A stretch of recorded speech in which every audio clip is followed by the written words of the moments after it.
Are you confident your evidence will clear you, Mr Johnson? He thinks so, but to start his defence, he did have to make one admission today. He accepted MPs were misled by some of his COVID statements.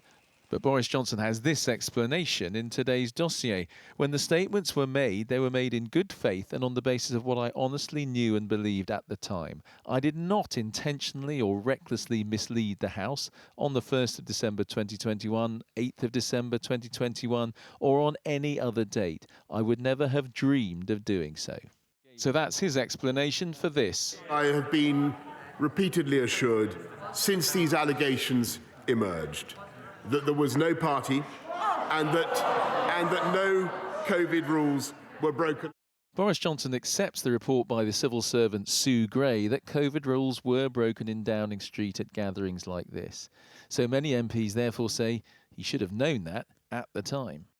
It was obvious to everyone who saw what was going on. It was obvious to the police, it was obvious to Sue Gray, it's obvious to the public. Boris wrote the rules. It should have been obvious to him. This supporter of Boris Johnson says the committee should clear him. Otherwise, if they don't, and objectively, and if they don't, then I think this becomes just an obsessive witch hunt, and that's the last thing we need. You characterise it as a witch hunt if they find against him? If they reach a conclusion which is not supported by the evidence. In other words, against his version? I think it looks absolutely clear that Boris did not deliberately or recklessly mislead Parliament. The submission Boris has put forward supports that evidence absolutely.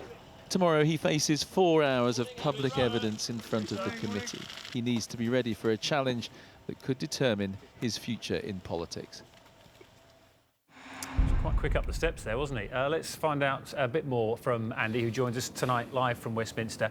Andy, you talk about those 4 hours. They're going to be a huge 4 hours for Mr Johnson tomorrow, aren't they? They are going to be incredibly important for Boris Johnson's political future. I imagine we'll hear a repetition of the basic argument we've had in the dossier. Here it is that he released today, which was essentially that none of his officials ever told him that anything he was doing was against the rules, and that's why he gave the statements he did to the House of Commons. Now, at the end of that session, the committee will go away, they will write their report, they will decide whether he misled the House or not. If they decide that he did deliberately mislead the House, then they can suspend him, and they can say even that the suspension could be so bad that he might have to face a by-election. But in the end, it is MPs who decide whether they accept the committee's decision or not. And it's clear a lot of Conservative MPs are not going to vote to punish Boris Johnson. OK, busy day for you and many others tomorrow. Andy, for the moment, thank you.